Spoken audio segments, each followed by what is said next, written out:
Hope you guys can hear me as well.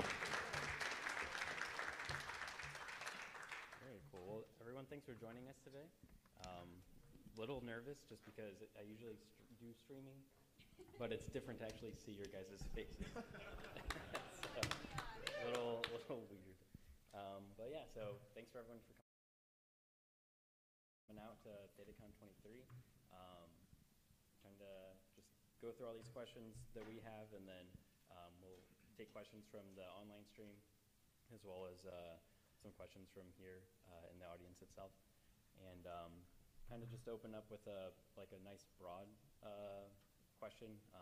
With everything going on currently in the market, like where do we see Theta going in like 5 to 10 years, like something like that? Yeah, sure. I can start. I got the mic.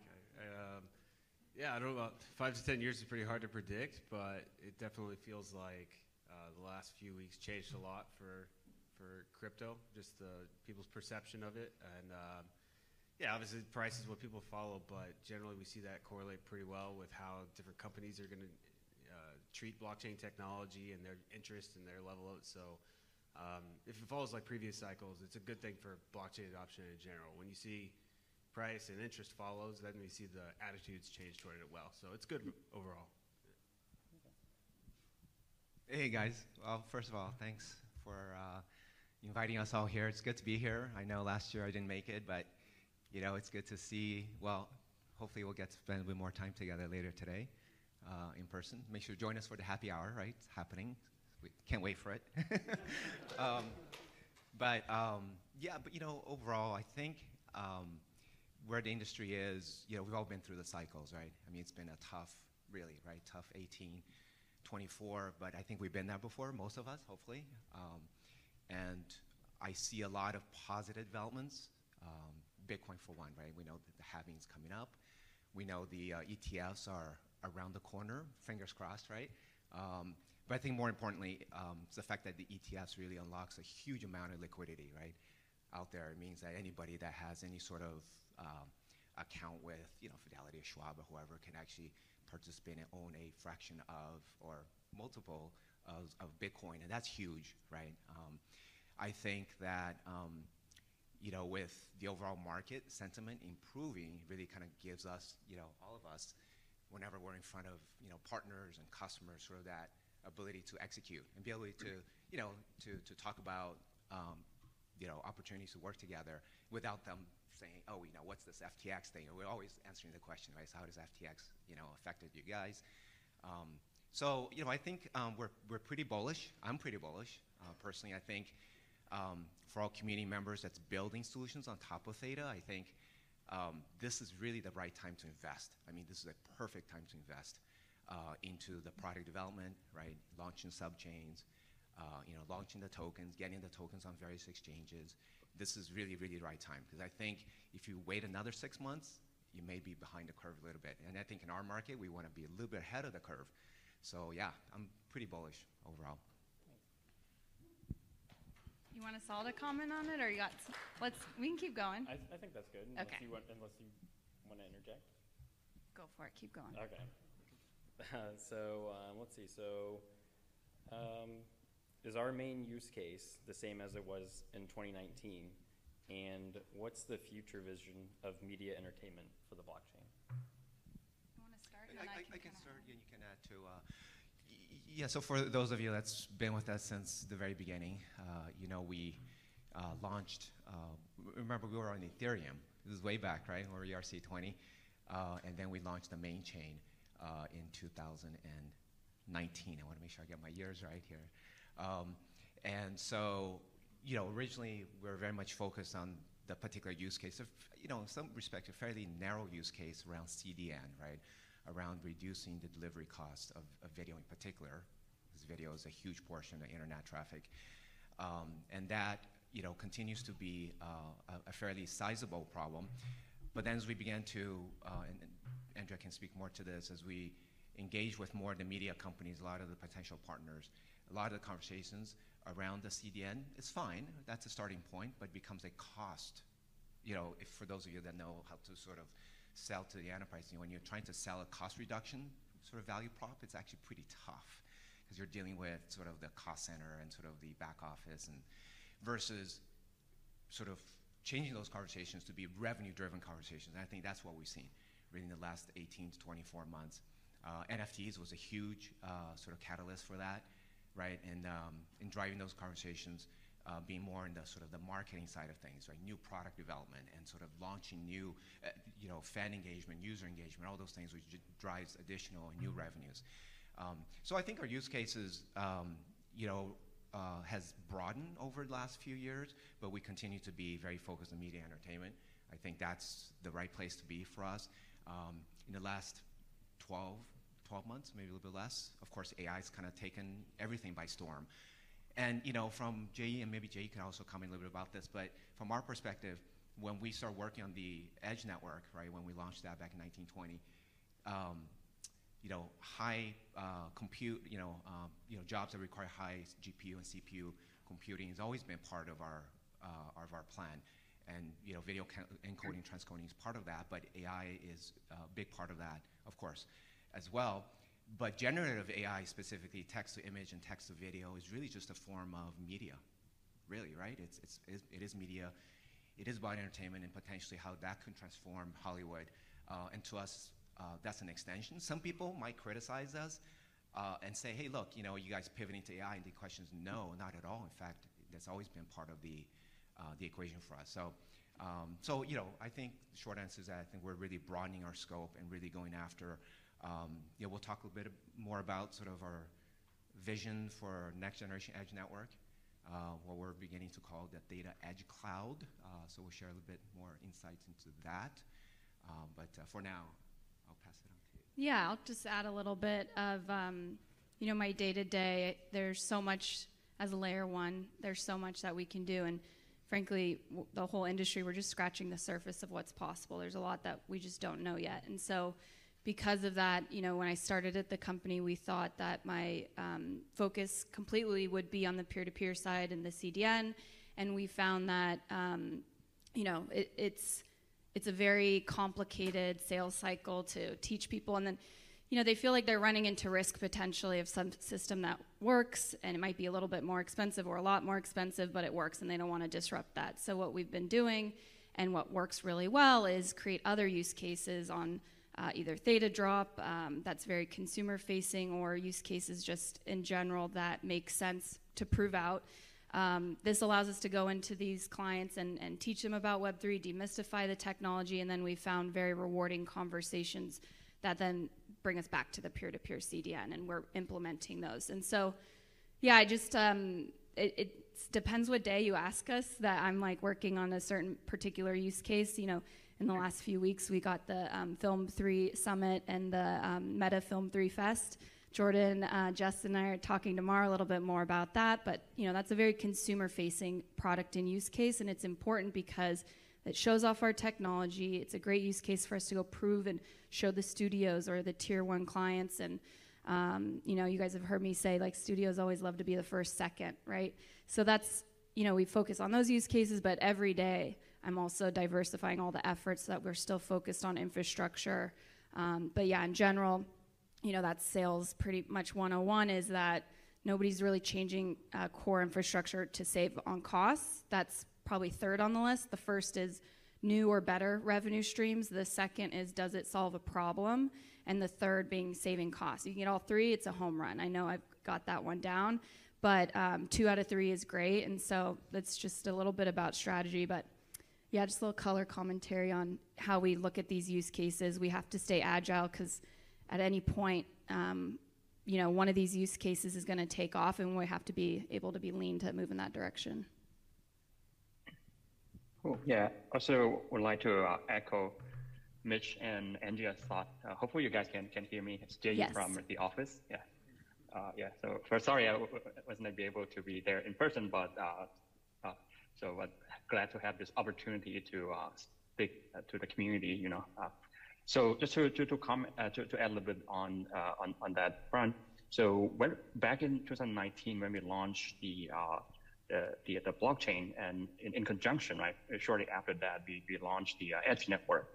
And from the early days, our focus was on media delivery, video delivery in particular. But back then we already realized that it's just only one particular use case for the broader media entertainment industry.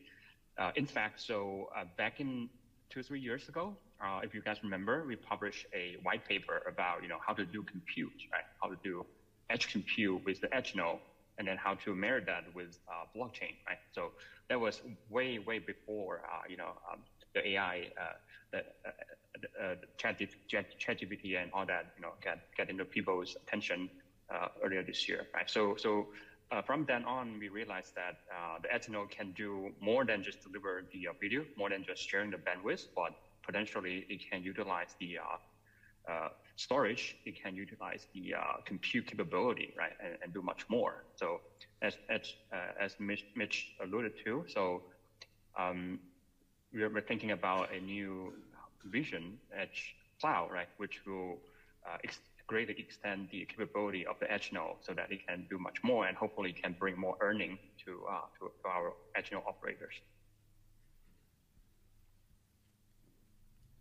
I mean, everything's been said, but I'll just add my 2 cents. If you think about the media and entertainment industry, historically, most of those companies have been around for a very, very long time. If we're talking about the large studios, the large content owners, they don't typically embrace change all that willingly. It's usually a long grind with them, and change, if any, comes slowly and very incrementally. It took them a long time to get into streaming, for example, when it was obvious that's where the world was headed, that's where technology was headed, and so forth. Now, everybody has a ad-supported or subscription-supported video-on-demand service. So, I think it's important for us, to be flexible in our application of these various use cases and to have kind of a holistic approach when it comes to some of these partnerships, so that, okay, hey, 2 years ago everybody's talking about NFTs. We all want to do NFTs. Okay, well, let's figure out a way to work together on that.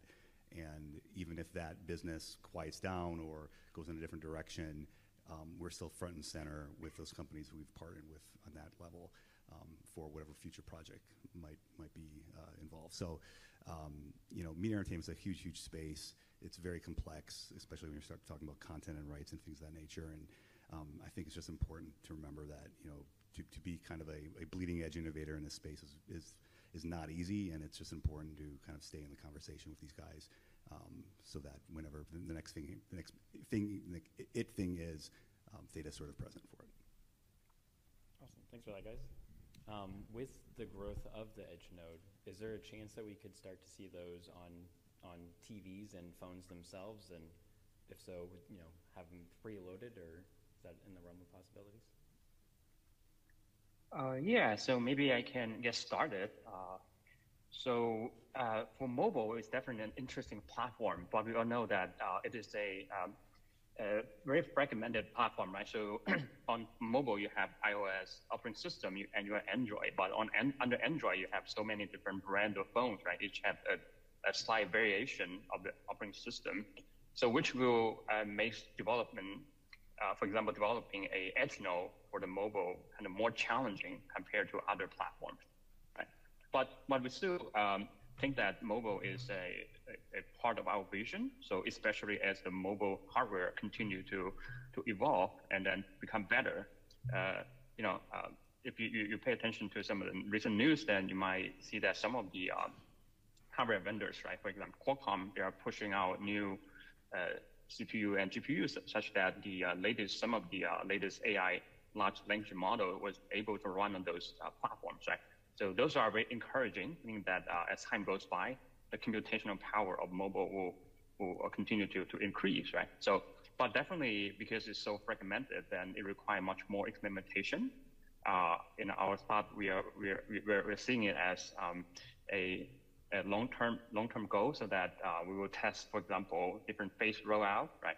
And then maybe we might start from a more traditional laptop or and data center environment, but as our edge node technology getting more mature, then maybe at some point we'll start looking into whether it's possible to implement some of the features on a mobile phone, right? Maybe we can later on to see whether we can, have the mobile phone to do more compute job and right, and then to deliver more utility to the network. Yeah, I think if I can add to that a little bit, I think the challenge for us, and sort of what we're looking for next 12 to 18, particularly sort of edge network development, which is a big strategic focus for us. I mean, this is where we're going to lock in and execute, and I think that's where it's going to take us to the next level. It's really a really hard problem of, we want to build essentially an abstraction layer where, given a particular job coming in to our system, whether it be a transcoding, encoding, or an AI compute, or training, or inference, delivery of AI jobs, or anything between, or rendering jobs, anything between, we essentially want to build a sort of intelligence to be able to parse that out and say, okay, is this job, well, first of all, can it be distributed? Right? There are certain jobs that can and certain that cannot. As we know, the LLMs, the big AI models, that stuff needs to be done in A100s, is super, low latency in the cloud and all that stuff. And that's what it requires, right? And that's fine. And maybe we'll have a solution for that, right? So there's sort of the spectrum of how we divide up these jobs. And maybe there's sort of these smaller encoding, transcoding jobs where it's, short form TikTok video clips. Well, you know what? That stuff could probably most likely be effectively done on a mobile device. You plug it in overnight, Android's sleeping, and it's actually doing its thing in the background. If it takes 2 hours, it's fine because of different SLAs. Some companies require higher level of SLAs, right? They want the stuff done like within X minutes or X seconds. And some want some certain performances, and that could be proportion to a different part of our network, or maybe that could be the CPU and the GPUs, the desktops, right, that I think many of us run as part of our edge network. So there's sort of this whole spectrum. And I think the hard problem that Jay and the team are working on, and that we're working on, is really figuring out this piece of software that's intelligent enough to be able to switch between all these different delivery mechanisms, or even if we're a subset, or take a job and slice that job and say, okay, this piece can be done over here and this over there, and you assemble it. And that's really, really hard to do. Now, if we're able to do that in the next 12, 18 months, I think it's really transformative for our entire industry, because it essentially means that we can provide sort of the whole spectrum of potentially what Amazon does, what Google does, right, in the cloud, right, with A100s, right, the super high GPUs, high performance GPUs, and also have the low end of the market, so to speak, right? And that opens up a whole slew of opportunities. We're really excited about that. And there's in particular the 3 job types. I think it's the video space, right? The media, it's AI related, it's rendering types of jobs, and a few other categories. So yes, we're excited about that. Perfect. Jean, sorry to interrupt. I know we're doing, some of these are online submissions, but we want to get questions from you guys too. So let's maybe open it up a little bit. Is that box microphone floating around somewhere? All right, so who wants to ask the first question? Okay, Blaze, let's go. Of course. Hey guys, so happy to see you all in person. So excited to be here. I have a question for you about Edge Store. How close do you feel you are to releasing it to the edge nodes and us being able to use it? And I got a few parts to the question. What are you thinking the minimum requirements are going to be to participate in that, in terms of computing power, storage amount? Does it have to be an SSD or regular hard drive platters work? Anything like that? And do you still plan to implement the 1% NFT rewards for those edge node, edge storage users that are holding that NFT when it gets sold on the primary and secondary markets? It's a good question. Maybe I can get started, and Jay, you could add to it. So the Edge Store has been in beta, as you know, right? We've been testing that in phases. I think we'll continue to do the testing. As we think about sort of our next generation edge network, the Theta Edge Cloud, which I just described, the computation and sort of the storage element of that has an implication on storage. Whereas if we think about the use case today with NFTs, right, it's essentially permanent storage, right? It persists, right? It needs to be there. It needs to be available. Versus the computational storage requirements are very ephemeral, very temporal, right?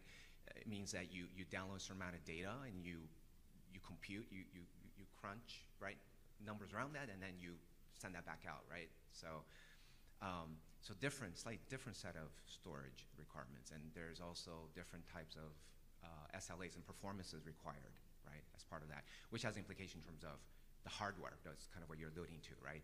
You know, do you do, well, you definitely got to do with SSD, right? So that's, right? And then the question is, you know, what performance, right? And what's the bandwidth and all that stuff, right? So all that we are working on, and so we're really trying to kind of think about our current roadmap of the storage as relative to this next generation of Theta Edge Cloud and how we combine those two. So I think really over the next 12 months, right, 9 to 12, over really the course, that's our roadmap for next year is what we're going to be focused on. So super important part of what we're working on. Do you want to add anything, Jay, to that? Oh, yes. I think you already answered most of it. But I just want to emphasize one point is that the current Edge store, the user interface is like a KV store, right? So if you store something and it returns a key, you can retrieve that. But as we work on the Edge cloud, we realize that the Edge storage, as Mitch mentioned, it might take a different shape of form when we are productizing it, right? Mitch mentioned about, permanent storage versus ephemeral storage, right? So still kind of weighing in to see which is more important for those edge compute, edge cloud use cases. So in the end, this product, edge storage product, might take a different shape of form compared to what is available today. So that, but let's say for example, for AI compute use cases, right? This task may use not just the compute, but also use the storage. So maybe in the end, our rewarding mechanism will be able to reward kind of both hardware resources, right? But in a way that they bundle together, they combine together, you give a reward, but it covers both the storage and computation, right? So yeah, that's some of the thinking that we are currently have on Edge Store. And JED AI models sometimes extremely large, as you guys know. I mean, to even set up, right, the node. Let's say if we're able to take one of these open source models, there's a large amount of data needs to be transferred locally, right? The models themselves, and then and then how do you refresh that, and how do you add additional models, and a lot of the use cases in Hollywood has to do with media, right, with video and pre and post processing of video, for instance, right, which is becoming super popular. You want to take a 10-minute or a 10-hour long video and transform that into some other kind of format, right? And so these models, video models that you apply to it could be sequenced, right? And so all that requires, so in a particular device, you could have large amounts of data and large amounts of models all locally present, right, in order to do the work. And so that's all part of that equation. I think we can do another audience one. Yeah. Keep it balanced. Well, good. just a quick thing. The 1% on the NFTs, though, I just want to clarify that. Yeah, so I think that's definitely something we have in the white paper, and that's something that we have on the roadmap. But I think, again, it's going to be dependent on a lot of sort of the next few steps in how we implement that, so that we don't have to do something and then have to, change it, in the middle or after a few months. Hey team, Mitch, thanks again for coming. It's great to see you in person. I'm sure everyone agrees. My question is, from your standpoint, how much integration do you have to have with the AI hardware manufacturers that are out there, whether it's NVIDIA, Qualcomm, et cetera, to ensure that the next iteration of the Edge Cloud rolls out on all of these various devices seamlessly? Sounds like a good question for Jay. Yeah, I'll take that. So, I think as of today, for most of the AI use cases, right, be it training or inference, most of them are done either use NVIDIA GPU or it can be also on CPU, right? So, but regardless of the underlying hardware, that you have a software abstraction layer, for example, PyTorch or TensorFlow, right? With that, you can kind of almost, as an abstraction layer, then you can isolate the software application from the hardware details, right? So that as long as the hardware vendor provide those software SDK or interfaces, then we are using the standard library to execute those AI tasks, and should be able to run on those hardwares. So, oh, looks like we got another audience. one more. Go for it. Brian's hard at work. How you guys doing? My question is, what are the plans for the T-drop token? And have you guys thought about a way to stake NFTs within Theta drop and maybe get rewards on using the token, the T-drop token? Yeah, sure. So the question is, what's the plan for the T-drop token? And then have we thought about a context for staking NFTs? Yeah. Yeah, yeah. Yeah. T-drop token. Yeah, that's an interesting thought. So generally a T-drop, I mean, it's, I think broadly it's doing what it's supposed to, but like most NFT platforms, T-drop saw volumes, fall off 90+%. So it's just not doing a lot of what it's doing to incentivize sales. There's not enough that you can overcome the overall market conditions. Like it's not enough that it's going to make it that Theta drop is the only outlier among 100 NFT platforms. But that said, as volumes increase, I think it's going to go. You're going to see usage of it increase just naturally. As far as staking NFTs, so there's not a natural reason to do it in the sense like if you're staking on L1, it's actually doing something by providing security to the protocol. So there's a reason for doing it. You could stake NFTs, but I think it'd have to be more as just a way to incentivize people to lock it up, but it's not going to do anything at the protocol level. But that said, if people are interested in that, I think the question is just where's the source of that? Is it the issuers that will pay T-drop to have the NFT staked, or is there some other way you can have it generate returns to the stakers? Like in some DeFi protocols I've seen where if you lock it up, then that liquidity can be borrowed against, so you're making it a productive asset, and that generates the yield for the staking. So it's definitely possible. We haven't thought through the why or who's going to pay the staking rewards for it, but you certainly could. And I think it would be, the key there would be the issuers and the NFTs, the creators, are they on board and they're interested in being a part of this? And then we can do a lot of more interesting things like part of the ongoing royalties go to stakers of a collection or something like that. So it's all cohesive within the ecosystem. It's good for everyone. Yeah, and I think related to that is sort of the opportunity for projects to launch subchains and own TNT20 tokens. That typically becomes sort of the basis for the reward, right?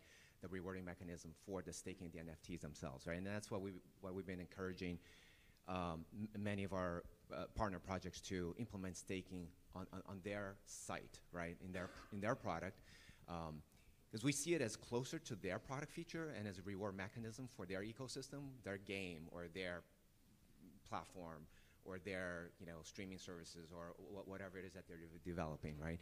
So we don't see that part being built necessarily into ThetaDrop.com. We'd rather like to see partners implement that, because I think that's very much connected to these subchains and how that's implemented. And potentially those NFTs could be, unstaked, or it reaches a certain point where it becomes, and you can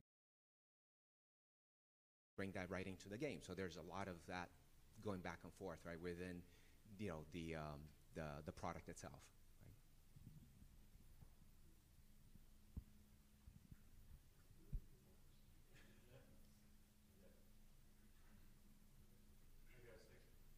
Right here?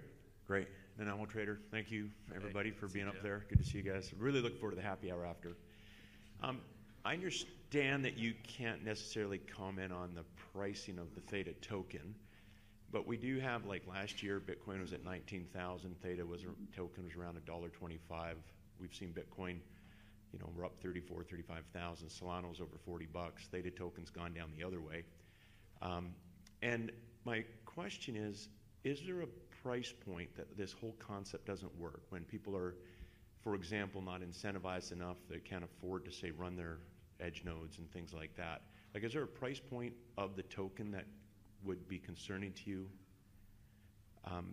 That just this might not all work, from people coming in, because we all are counting on this decentralized, blockchain. I know you recently are transferred, I think, 30 million tokens to different, which we can discuss later, but I'm just concerned on that price point level where this just stops making sense. How would you address that? Thank you. It's a good question. So specifically related to pricing, we can't comment on that. However, from a utility standpoint, in terms of our network, right, the TFL payment rewards, for instance, for the edge nodes, right, we actually see now as being a really good opportunity to participate in that work and to continue building our edge network of 10, 15, 20,000 nodes, whatever it is now, to 10x that to 100,000. Because the average earnings per node, that's one of our key focus for us internally, that we're sort of our KPI, is how do we increase that, right, between now and the next 6 to 12 months in particular. Because we want node operators to be able to start earning, let's say, $5, $10 a month, let's say, on average, at the current prices, and then we can extrapolate from there, right? If that a year from now it's at a certain point, then there's a nice multiplier, and it becomes a real win-win, right? Because that's when we can build our network to, right, the next milestone, right? So we're not overly concerned. I think, one of the things that, as a project, we've been a little bit not sort of following the trend in some respect. You remember when Theta first came out, and Theta staking turning TFL was actually really low, right? Our reward, our APY is like, I don't know, few percentages, 3, 4, 5%, if that. Staking Theta turning TFL, right? Compared to a bunch of other projects where you stake and you earn 20, 30, 40%. And that was always sort of a point of discussion internally. I know Jay and I have a lot of conversation about this. Is this going to work? Because it was highly unproven to have a token model. In fact, I think we still remain one of the few projects that has a dual token model where you're not earning the staking rewards in the same original token, right? Which means you have two fluctuating prices, and it's all based on supply and demand, and it's really hard to. But now looking back, I think it's actually worked to our advantage, and it's actually worked pretty well, I think. There's a lot of interdependency between Theta and TFL. I know I'm going a little bit into the tangent, but I want to kind of answer your question. I think there's a bunch of different elements to your question. But I think as we move forward, I think there will be a potential interesting possibility that TFL may actually have a greater utility, right, than Theta in itself. I mean, over 50%, half of Theta is staked, and that's great. We'd like to see that at 60 and 70%, maybe, right? Maybe that's possible. But TFL, I think, will become sort of a really critical part of our system. And I think it'll be really interesting the day that we see TFL potentially leading Theta to the next level. And that's the sort of the strategy that we're going after. We want to see TFL leading Theta to the next level. And I think that's a key thing. One thing I add to that on the edge node side, that was mostly, I think your question was about staking and what numbers that work at. But as far as edge nodes and their earnings, at this stage, the TFL rewards for the different jobs are more or less arbitrary. They're just fixed in amount. So what you're seeing is the earnings are just dependent on the price of TFL. But that's not really the long-term way it's going to work. It's a marketplace ultimately. So if you have a platform that wants to use the edge nodes to process some type of jobs there, they're just going to set a price that they think will clear the market and get the nodes to do the job. That's where we see it going eventually, is all these users of it basically bid for the use of your edge node. So in that case, it's just going to work itself out, because if it's not enough to incentivize the nodes, then they'll just have to pay more in order to. And this is happening programmatically. It's not like you're going to be sitting there in your edge node interface, like clicking yes or no to a job. But you could say, like, this is how much I'm willing to work for, like the minimum I'll do the job for, and then that amount is what'll get the nodes working. So it all is dependent, of course, on having demand and having those platforms and companies that want to use it. But the issue is just adoption and getting them using the platform. If you do that, the finances of it are easy to fix. That's just a market mechanism so that they pay enough to get the nodes interested.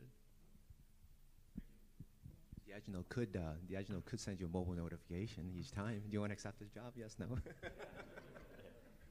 Your phones would be going off all the time. All right. Go off of one of the questions that we got online, kind of going off of the edge nodes. Is there plans, or would it be possible to have the edge node themselves utilize machines that have more than one graphics card inside of it, and like not being limited to the storage on the main C drive, but like if they have additional hard drives as well? Good question for Jay. Okay. It looks like another question for me. Yeah, it's possibly. So for multiple GPU machines that we have experimented with PyTorch and TensorFlow, right? So if you run program with those two libraries, then it can effectively use multiple GPUs on the same machine. So as we continue to experiment, then I think that we'll see for the other question that about whether we can utilize multiple hard drive, to support those compute tasks. Yeah, but I think as long as we're using a standard library, and then those standard library have support for those different hardware platforms, then our edge node should be pretty flexible. Should be able to support a wide range of array of different configurations. Perfect. Yeah. Okay, and it looks like there was a follow-up. Is there an API for a common person to schedule a job today? And is there an open market for this? Great question. So this part answer is this part of our vision. So, so internally, we are thinking about how to build a kind of dashboard, right, to allow the customers to be able to launch a task, right? Those tasks can be some kind of program, right? They write. It can be a Docker container, right? So that they can specify that, hey, I want to run this task over, let's say, 20 edge node, and then this task will take 5 days to complete, and then we will give them an estimation of how much it will cost, right? So they made a payment, and then the payment eventually goes as reward to our edge nodes that participating in executing those jobs. So yes, the answer will be yes. In the end, we would have a dashboard for the customers. Very nice. Okay. Yeah, all great questions. Yeah. Hey guys, can you hear me okay? Okay, yeah. My question was just about the Theta Edge storage. Were you guys thinking of making that a decentralized tech, or would that be centralized? Or have you, if you haven't, decided yet? Yeah, maybe Jay, you can comment? Oh, sorry. Can you repeat the question so I cannot hear very clearly? Yeah. My apologies. The Theta Edge storage, I was wondering, is that something that was going to be more of a decentralized model, or would it stay central to Theta Labs for other reasons? Yeah, great question. So I think as we alluded to, so in the end, the edge store would take maybe a slightly different shape or form compared to what it is today, right? So what we have today is a KB store, so it used kind of manage disk, but in the later on for compute jobs, then it will be able to leverage the decentralized storage to store, for example, the large language models in a and other things, right? Maybe it's ephemeral, but it will be able to utilize the distributed storage, right, for those applications. All right. Yeah. Got one over here. Got one here. Andrew Lundy with SAP. If you haven't met me before, the question I have is, how are you weathering the regulatory drama that we're currently under, and is there anything kind of structurally or kind of anticipatorily that you would change about the company in expectation of becoming, more legitimate, legitimate's not the right word. I mean, there's a lot of anxiety right now in where a lot of these projects are headed, and a lot of it's based on what are the rules, what is the regulatory agency's opinion on these things, et cetera. Just general commentary along those lines. Yeah, I think that's a good question, Andrew. the regulatory scene was never clear, right? Here in the U.S. at least. And we've been doing this for a bunch of years, right? Fortunately, every year, whenever we have our MAs where we talk about that Theta as a project, we've been around this many years, and knock on wood, right? We've been entirely clear as far as any U.S. regulatory, SEC, anything related to that, which is really quite amazing. The fact that, as you guys know, we are Delaware C Corp. We do not have external foundations. We don't have international. We pay U.S. taxes, right? I mean, right?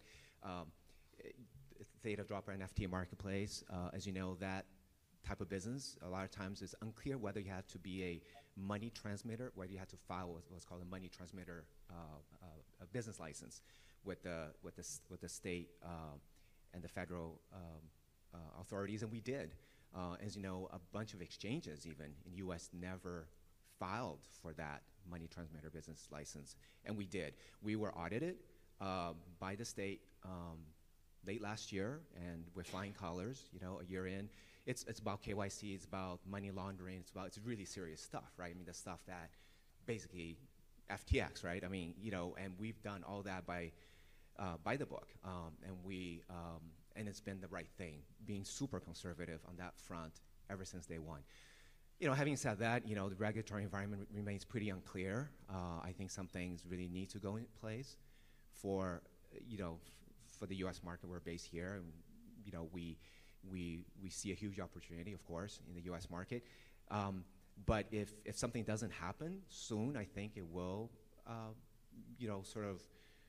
unfortunately, force some companies outside, right, to go outside the U.S. and potentially relocate to some other jurisdiction like UAE, right? We keep hearing, for instance, in Dubai in particular, right, and UAE being extremely crypto friendly because they do have these digital licenses that you can file for, and it's a 9-month process, and you're in the clear then to operate, at least in their specific region. So those are things that we keep really close to. We work with some really great legal counsel, the same legal counsel we worked with for the last 4 or 5 years.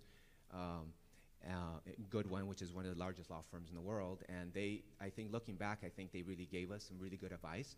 Well, to be honest, their advice was at the time was like, Mitch, if you don't have to do this, don't do it, right? If you don't have to do a token, don't do it. If you don't have to do a blockchain, crypto, don't do it, right? Well, okay, well, what's the next option, right? So I think we're okay. I think we're gonna keep monitoring the situation, but I think for us, we need to be even more global. And I think we are looking at for Theta, we are looking at Singapore and UAE as potentially second home base, and have some presence, right, in those regions, and then to prepare ourselves in case there's anything, right, that's unusual coming our way, that we're ahead of the game. Yeah, Mark Moltzen here, Red-Eyed Cat, call sign, and West Levitt Groupie. Yeah, amen. So a month or so ago on YouTube, I saw some guys from Google in Theta shirts talking about text to video. Can you talk about that? Yeah, I can start, and maybe Jay can add a little bit of color. So as you know, we've been working with Google on a bunch of different fronts. Most of them, some of them have been announced. Of course, going back to the validator days where we partnered with Google, and they continue to be a great partner there. And Jay can attest to that being such a huge corporation that they have the dedicated engineer that's working with us. Whenever there's a patch that needs to go into validator, they're like responding within like 10 minutes, right? And it's incredible. So it's been a great partner there. So on this particular collaboration thread, it was specifically around when ChatGPT, right, came to the scene. Of course, Microsoft got involved, getting really involved. Google playing really a catch-up game, right? I mean, they're definitely lagging behind there. They were looking at specific media applications, right? Particularly, well, in this what we announced in August, what Bryce, the system engineer who presented on behalf of Theta, actually originally JE was invited to present, but for personal reasons he couldn't be in San Francisco at the time, so he presented on behalf. And so the focus of that project in particular is actually video summarization. It's a slight different. It's sort of the opposite of text to video. It's a video to text. It's actually going into the content of a video, a piece, right? And extracting the context and the content. And so it's actually really, really hard problem. Has a bunch of different applications to that. We felt that it was really interesting being in the space, and especially when Jay and I, remember, we came from the VR days, if you guys remember way back, and we're doing esports. I don't know if y'all remember, we had something called Sliver TV where we're streaming. And so one of the key things in gaming is developing a system that you could automatically, on a live stream, especially really difficult problem, be able to detect a special moment, an exciting game moment, like say a 4K or 5K, and this, all these different data inputs, and being able to extract that out is an exciting moment, right? Almost as a replay. That becomes a replay of that particular highlights, right, in games. So that was sort of a use case, and be able to then extract the context, which characters, which players were in there, who they were, what was the, right? So that was sort of the specific application. So with Google, that is interesting to us because it ties into leveraging Google's large language model that's built on top of, and combining that with our Theta Edge network, where once you have that video summarization, it doesn't stop there, because the application may in fact want to apply some other open source models, video really models, sort of on the post-processing basis, right, to generate another output. And sort of that pipeline of models is really interesting for our Theta Edge as a use case, because it means that we can take this as an output from the Google API and shove that as an input into the Theta Edge node, which then completes the job, doing something else. So that's really part of that. We're really excited. They are working on, and I think it was made public, they are working on text to video. And we're really, really excited about that, because that's, as you know, it's super hard problem, right? Because we see the early examples of that, and it's kind of, scary, right? It's like 5 seconds long, and it's really choppy. And but I think it's just a matter of time where, you could have a very, natural output, 5-10 minutes long, that's, completely seamless and high resolution, all that. And that's really exciting. And that's a huge amount of processing power, GPU, well, compute and store and delivery. Right? I mean, those are the three pieces. Encoding, for sure. Yeah. And multiple levels of, multiple phases of encoding in that pipeline, right? Yeah. Very good. All right. With Binance launching their Greenfield chain, which looks suspiciously like Theta Network, has there been any work between Theta and Binance, or is Binance's offering now a competition? Yeah. Well, I'm not a total expert on it yet. I did do a bit of a dive into it, and I don't think it looks exactly like Theta Network as much as that there is some overlap, because it struck me as more of a, if it's taken on someone directly, it's Filecoin or storage or one of these other specific decentralized storage chains. That does have some overlap, obviously, if there's Edge Store, but I don't think it's a going head to head. But even to the extent it is, I mean, that's just kind of how it is with in this space and in tech in general. There's always going to be parts where you're collaborating and at the same time competing with them, in the same sense that Microsoft and Google might work together on some projects, and yet they're competing on browsers or email or something like this. So it's just kind of the nature of this not being a highly evolving space and things moving quickly, that there's going to be times where we may be collaborating on one thing and there may be some competition between other. That's just kind of natural for it.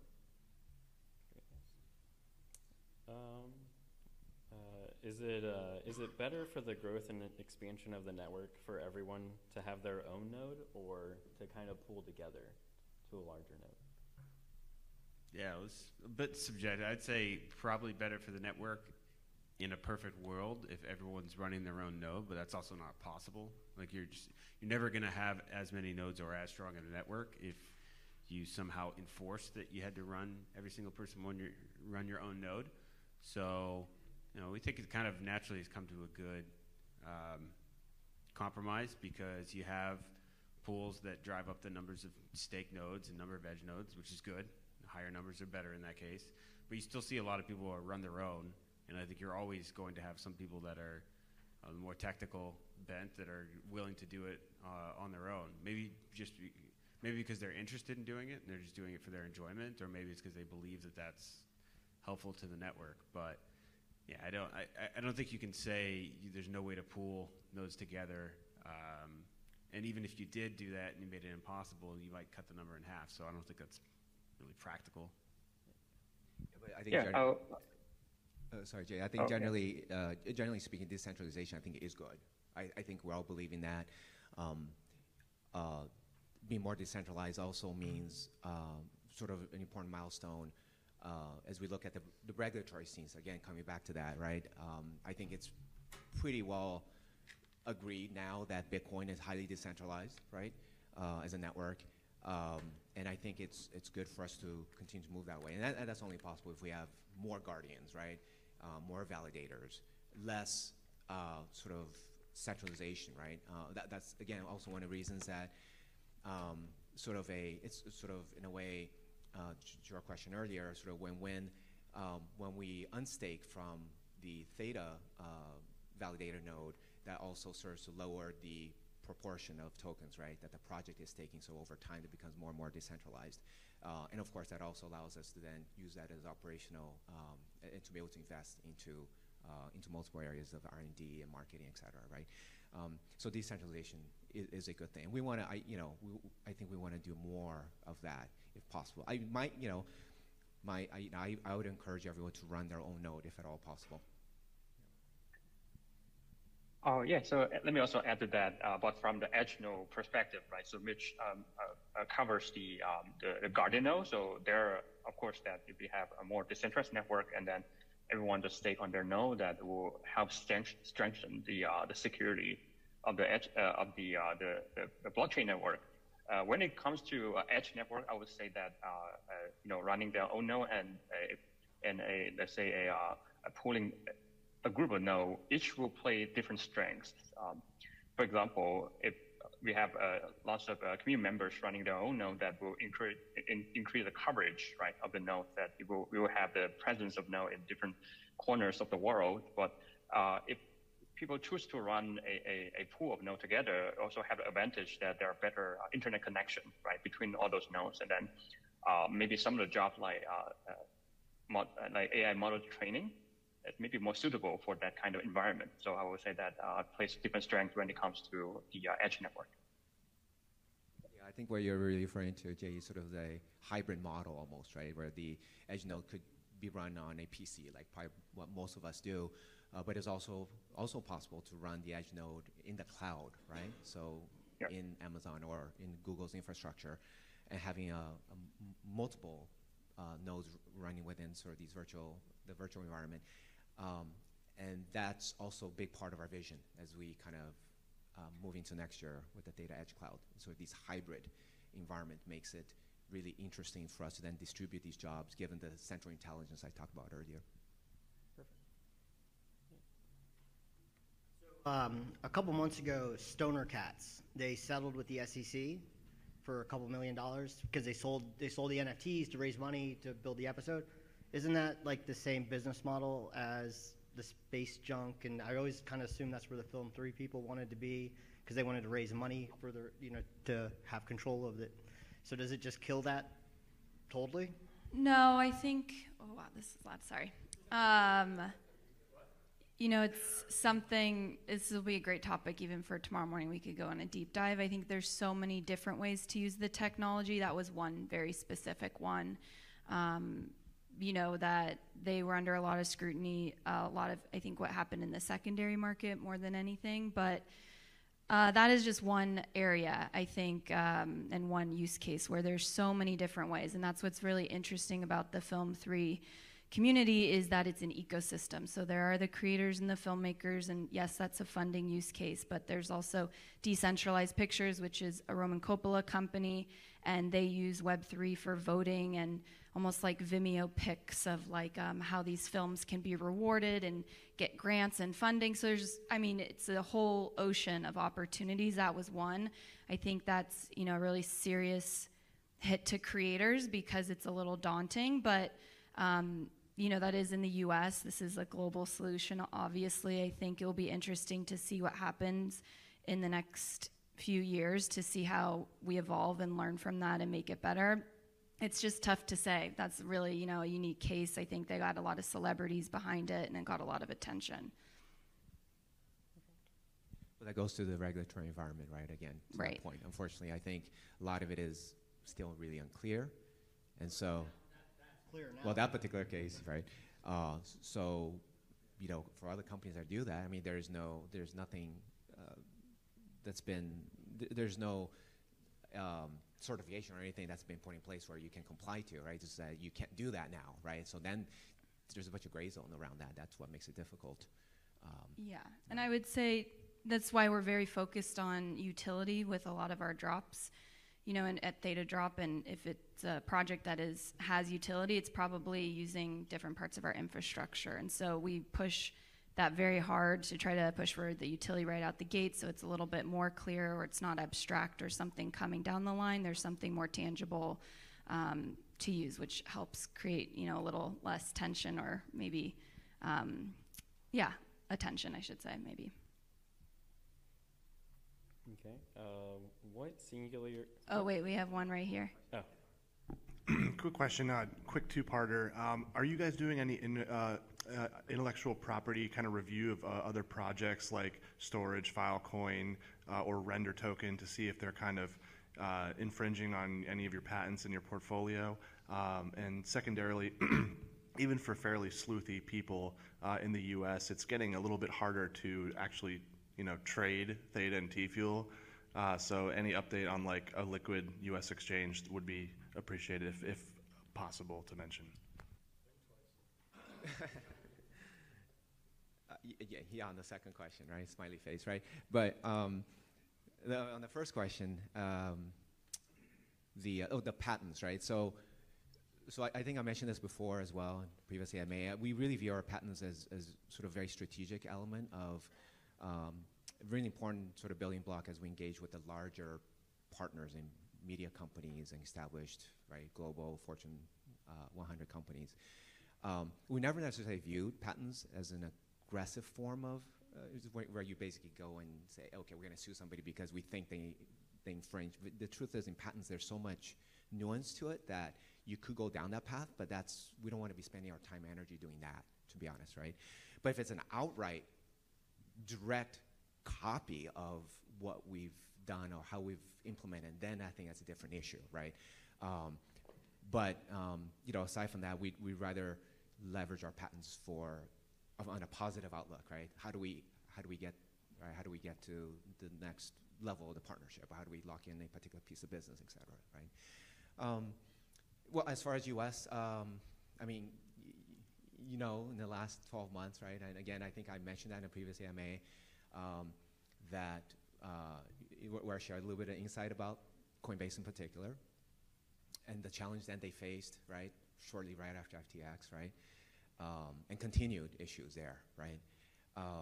So no update there, and to be honest, they are not very transparent with us. They don't tell us, oh, you're in the queue, but we are not putting you out there because of these reasons. They're not, right? It's like a black hole, right? But my suspicion is, going back to my original point, we are a Delaware C Corp. We're a U.S.-based project.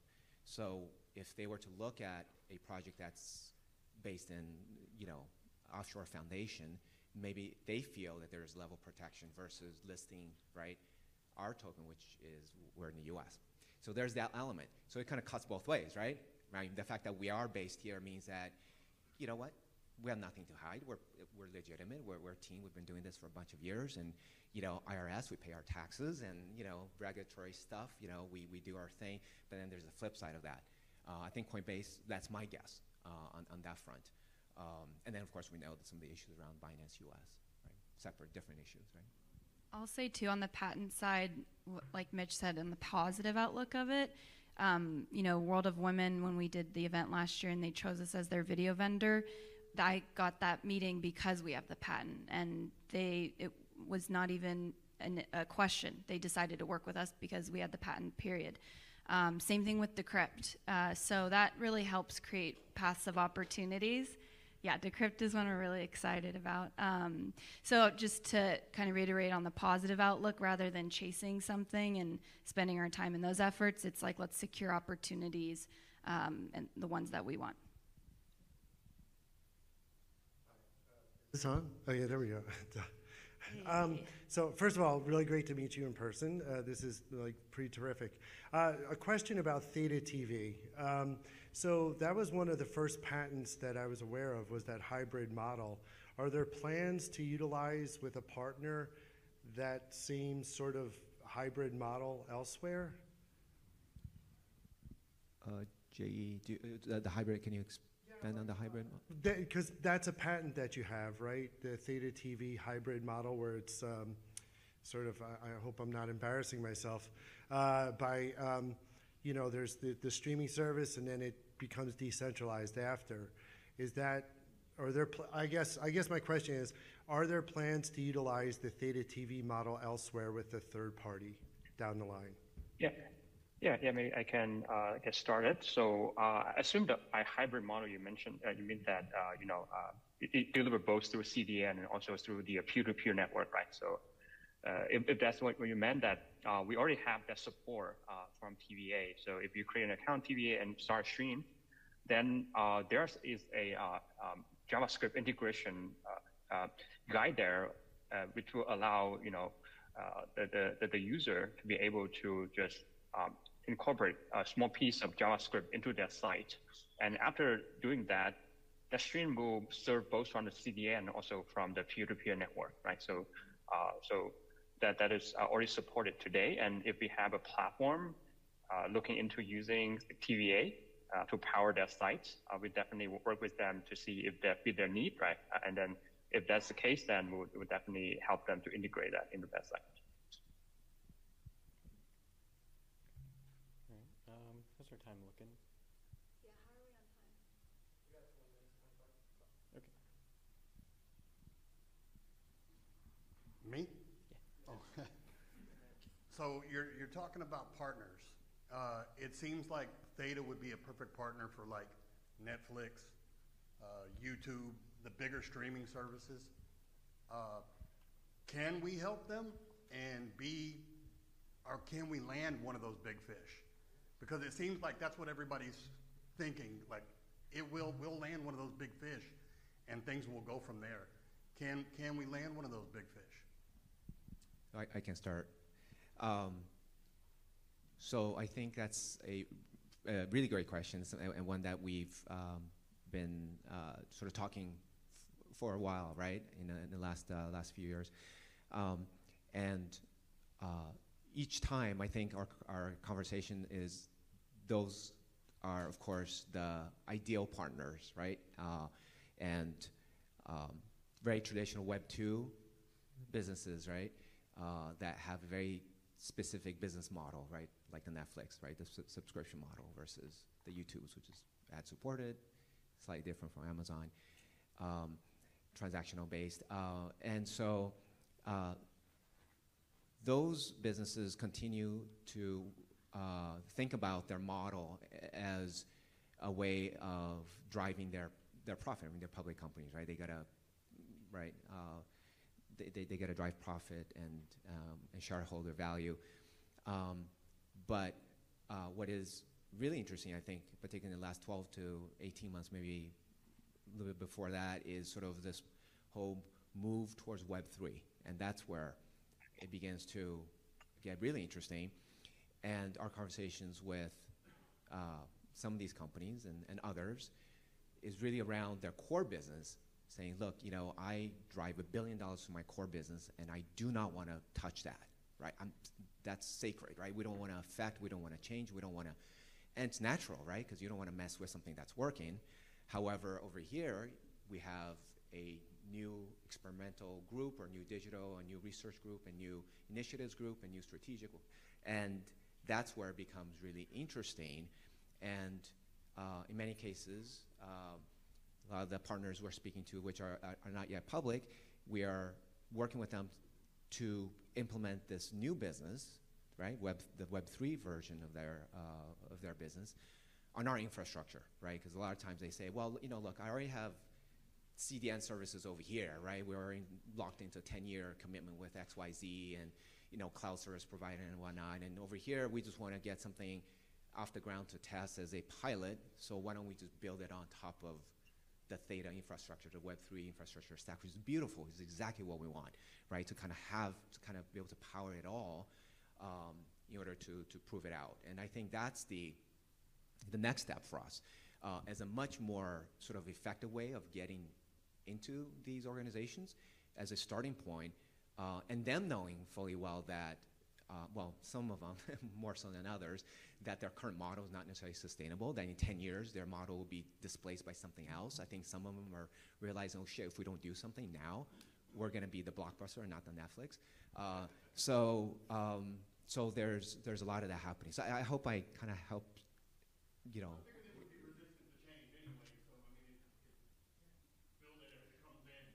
The resistance is absolutely, absolutely there, and that's driven by their business model, right? I mean, they can't. I mean, you can't expect, you know, a lot of, you know, you hear a lot about this Web 2.5 stuff that a lot of people talk about, and you know, from my perspective, I think that's Web 2.5 is more of a user interface kind of thing. It's more of a user adoption kind of thing. To be honest, I think expecting anybody outside of this room to be able to use MetaMask effectively is kind of, you know, it's kind of tough, right? I mean, MetaMask is kind of flaky, right? I mean, you click on that thing, sometimes the damn thing doesn't pop up. And you go, what the hell's going, right? I mean, if we can't figure this shit out, right? But the 2.5 is more of a user, and we got to address that too, right? Because I mean, if you're Netflix, and then are you gonna expect, you know, your users to implement MetaMask? I don't know, right? Probably not, right? So yeah, there's a bunch of stuff there, right? But I think it's a continued work by all of us in the industry, right, including ourselves, and how do we make that seamless, right? Because you know, once we get there, then that's when the floodgates open, and that's where we get mass adoption. I mean, we're the first 1%. I mean, we're innovators, right? We're in this industry being so early, I think, in the crypto space. I mean, if you think where we are is exciting. You think about if Bitcoin hits $1 million, right? You know, what's that going to look like? And the mass adoption that comes with that, right? And personally, I think Bitcoin will hit $1 million. I think it's a matter of time.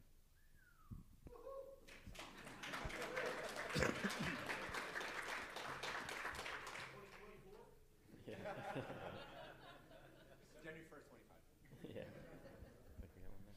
Hey, everyone.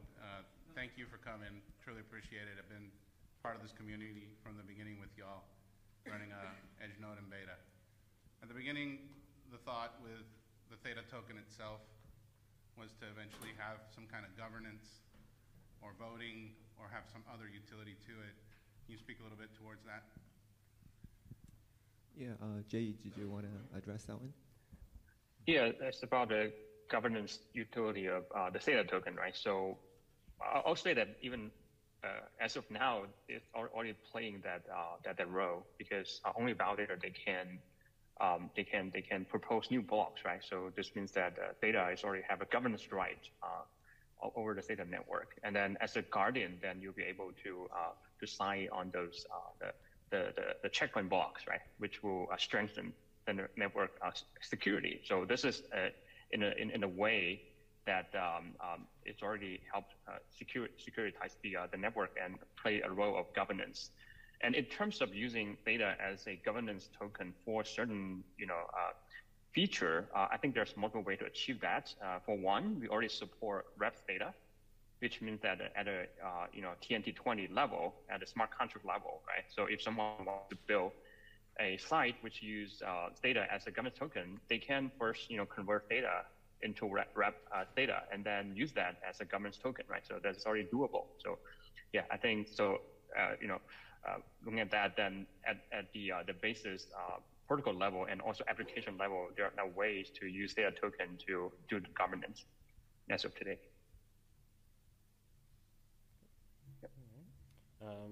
What are some singular use cases that Theta sees as the most promising in terms of greatest user adoption potential at this point in time? I'm happy to, sure. There's so many. It's about showcasing our technology always. So, most recently, a lot of these pop-up film festivals and NFT DRM, I think that's nice because it speaks to the B2B side as well as B2C. It's a direct consumer interfacing product. It's hard to say. The question is which one I think is going to be the one to take off, or? Yeah, like the greatest potential. The greatest potential. I guess it's hard to say, like, within the next 12 months versus 24 months, I probably have a different answer. But in the next 12 months, I think it is normalizing the use of NFTs, and more so not calling them that, but because calling them what they are. Is it a ticket? Is it a key? Is it a pass? Is it a badge? Am I stacking them? Am I using them in a game in real world? I think that is really interesting, and that's something that we provide, obviously, through Theta Drop to work with these partners. So that's an area I think is an easy way to create new users to come on board to Theta, but then also work with companies on the infrastructure side and teach them how to use this technology for themselves. So those are use cases we're always going to prioritize. My mind goes in a few different places. And then, the big focus for us going to next year, the Theta Edge Network, right? Yes. Really thinking through, sort of these partners who have large amounts of computational needs, right, across multiple industries, right? And so that's another area that we see a huge opportunity. If you think about what ties it all together is that we're an infrastructure company, right? And I think that's important. And that's, by the way, the reason that it was a tough decision that we decided to sunset Theta TV as it was, right, and make Theta TV into a showcase, right? Because there's always been a lot of confusion. You guys know, going back years, new people, right, coming in and say, oh shit, do you guys compete with? Are you the next Twitch? Are you the next YouTube? And we never intended to necessarily want to compete with those platforms. And so, so with Theta TV being sort of a showcase of infrastructure. So that's what ties it together. So I think in terms of, adoption and sort of greatest opportunities, I think one is driven by sort of the B2B side of things, sort of, what Jerry and Andrea and Wes are working on sort of on the business side of things, working with these large corporations and large partners.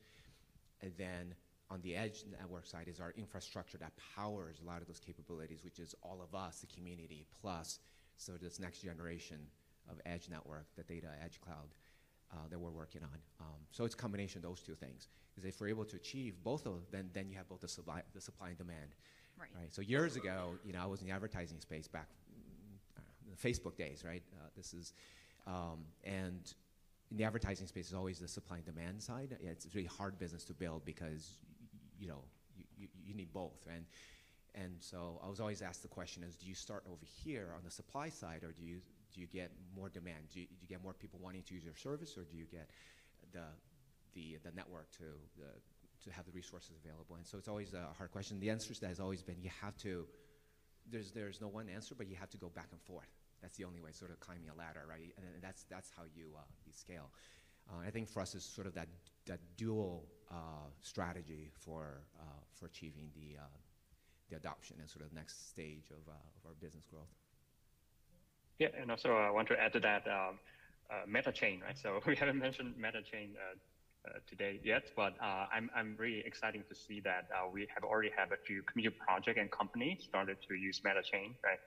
Lavita, Replay, and a few others, right? And then with that, they can really build their own blockchain infrastructure and then deploy smart contract on those subchains and enjoy low transaction fees and high throughput, right? I'm looking to see more and more community projects to start leveraging our subchain, and maybe in the future, maybe some of the larger corporation to be able to adopt those. Yeah, that's also an area that got me excited. Yeah, for sure, because there's a lot of learning, right, in building subchains. It's technically, it's not not challenging. It's actually quite challenging, right, to build out a subchain and for it to operate, but also the dApps, right, the applications which is built on top of that subchain. And you know, with these first few partners, it's really great because it gives us an opportunity for us to test and to try new engagement models and new applications.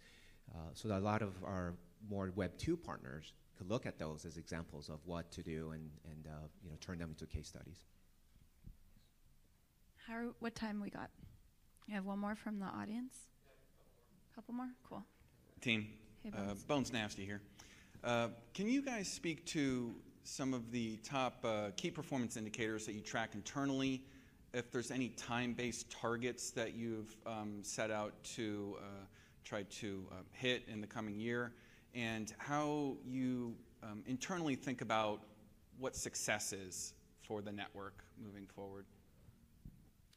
That's a good question. So I think I alluded to one of them, but broadly speaking, there's sort of a set of 2 or 3, which is core, and then a bunch of other. So the edge network in particular, right? So one of the key metrics that we're closely tracking is not necessarily the number of active and the total number, but actually the average earnings on a per node basis is super important. Now that we're really sort of moving to this next generation, and to grow that, to really grow that to 10x that. I don't know if you noticed, but I think the elite edge nodes have begun to earn a little bit more, and again, that's you know, a nice reward mechanism for people that are staking, right? And we want to really measure that and really see that continue to grow to the point where this is a perfect time to do it, right? If you think about sort of we're at sort of this edge of the next cycle, so which means that whatever TFO you are now, you know, on a monthly basis, that those it would be a nice multiplier as we move into, right, with the price appreciation into the cycle. So that's one metric. The other metric is the total transactions, right, on a network, which includes all the subchains. And again, a lot of learnings, right, in the first few. We realized that, you know, any application, it's sort of back to our sort of gaming days or the roots where we came from, that once you put a game out, it doesn't just sustain itself, right? Because one of the key metrics back in the gaming days that we always tracked was repeat users, right? Sort of daily active users, which is really important. And unfortunately, I think the whole Web3 gaming space is been a little bit challenged compared to, you know, back in the mobile days, right? So I don't know if you guys know, but I started a gaming company way back when back in 2010, 2011, the very beginnings of the iPhone, and we launched one of the first, it's called Resource Management. It's like a fish aquarium Farmville type of game on the mobile device. So you could have an aquarium on your phone, right, on your iPhone. At that point, that was iPhone 3GS. I don't know if any of you had the iPhone 3. It's crazy, before the iPhone 4, right? And at that point, there was very few iPhone users. We launched that game. We acquired 1 million users within 3 weeks. And within 3 months, we achieved 1 million daily active users. This is way back in 2010, right? And of course, in-app purchase was barely being rolled out at the time, where you can buy fish bucks so you can feed your fish, and you know, all that fun stuff. So anyway, so a little bit in a tangent, but it's I think it's all those elements are. I lost my train of thought. I think you're saying the engagement, transactions, and games is a really great way to keep the engagement high. The engagement, and I think that's a challenge for all of us, in the industry, particularly in the, you know, Web3 games, right? Because I've yet to see any Web3 game achieve 1 million daily active users sustainable. Right, that's really hard. We sustain 1 million daily active users for over a year, right? You know, always ups and downs, and we did a lot of seasonal stuff, right? So all those learnings are gonna come into the gaming space, right? So that's something that we want to track, that we're sharing a lot of sort of our experiences there with our sub-chain partners and making sure that those transactions continue to move up.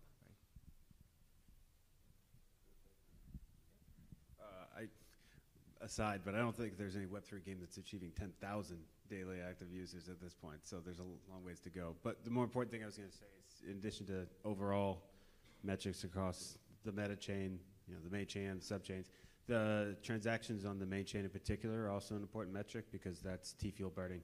So while it's not deflationary yet, it's a great goal to get to, say, where ETH is, where you're burning more ETH per day than you're generating. Need a lot more transaction volume on the main chain to get to that point, but that is a target for us. Maybe the last one here. So with the 5 of you, each one of your specific focuses within Theta, what would you leave this community with? So we'll end it with that before we let you go and go on to happy hour, but just based on what you're each focused in on, what advice would you give the community? Advice to the community? Not just advice, I'm probably saying that wrong, but just gratitude. Insight, or just what for us to look forward to based on what you focus in on your day and day. That sounds like a count-up trap.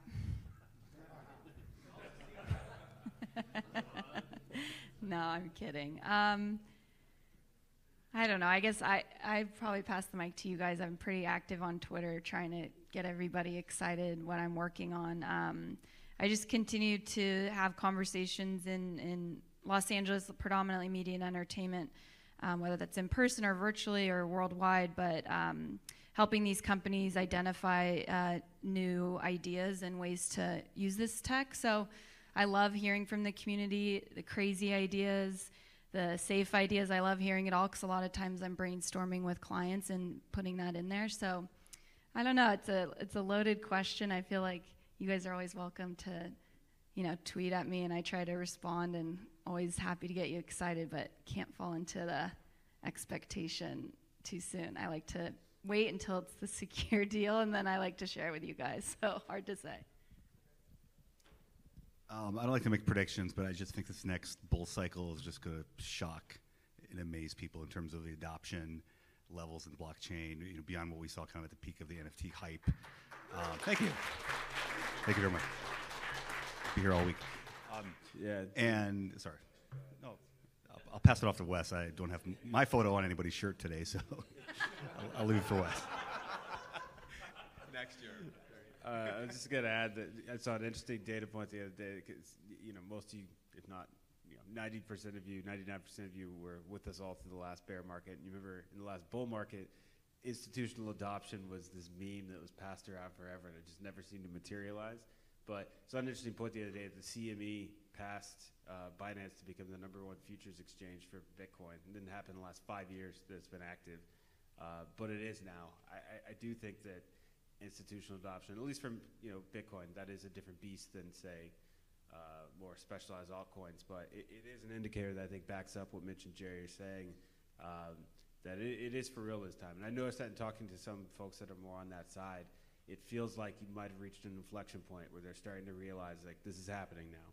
Maybe it's they feel enough of the bad actors have been purged, or just took longer than expected, but it feels different this time. Yeah, I totally agree. To me, it feels like, remember when COVID started and everything went to hell? Do you remember when Theta dipped to 3.9?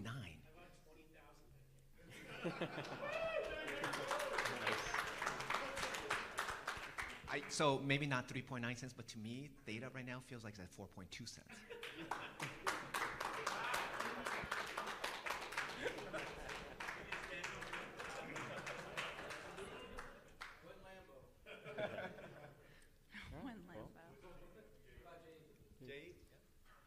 Sorry, actually, I didn't hear the question. So the question is, say something to get everybody excited. Oh, okay. Pretty much anything Okay. you say. Oh, well, I mean, the Web3 technology I think will continue to march forward, right?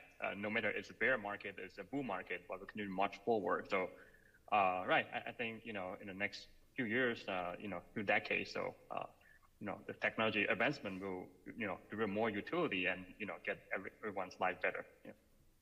That's something that I think I'm excited, but hopefully there's something that everyone is excited as well.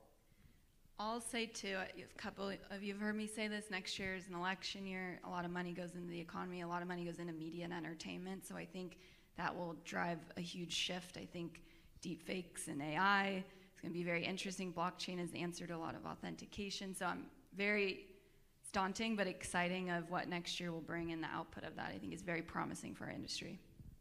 Yep. That's great. Well, thank you all very, very much for coming here.